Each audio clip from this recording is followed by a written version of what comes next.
क्या होता है कि दो राजा होते हैं, एक बहुत ही शक्तिशाली होता है और एक कम शक्तिशाली होता है। एक राजा के पास 1,00,000 सैनिक होते हैं तो दूसरे राजा के पास मात्र 10,000 सैनिक होते हैं। दोनों राज्यों के बीच में एक नदी पड़ती है। एक दिन उस छोटे राज्य के राजा को सूचना मिलती है कि पड़ोसी राज्य 5 दिन के बाद उस पर हमला करने वाला है।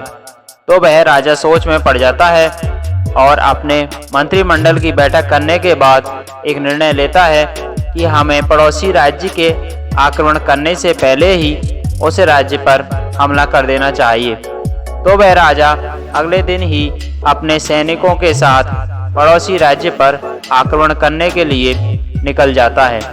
जैसे ही रास्ते में नदी आई तो राजा और उसके सैनिकों ने नावों के द्वारा नदी पार कर ली।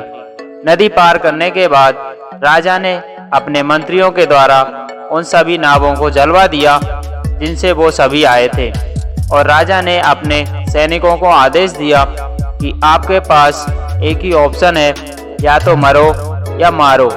सैनिकों ने सोचा कि जब मरना ही है तो क्यों ना किसी को मारकर ही मरें, और वे पूरी बहादुरी से लड़े तो उन्होंने उस राज्य को जीत लिया।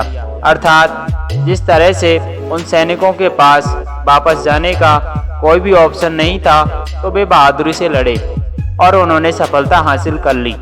इसी तरह हमें अपनी लाइफ में यदि सक्सेस हासिल करनी है तो हमें अपने बाहर के सभी ऑप्शंस को ख़त्म करके केवल एक ही ऑप्शन अपने पास रखकर उस फील्ड में काम करें तो हमें सक्सेस ज़रूर मिलेगी। दोस्तों, स्टोरी कैसी लगी कमेंट में ज़रूर बताना।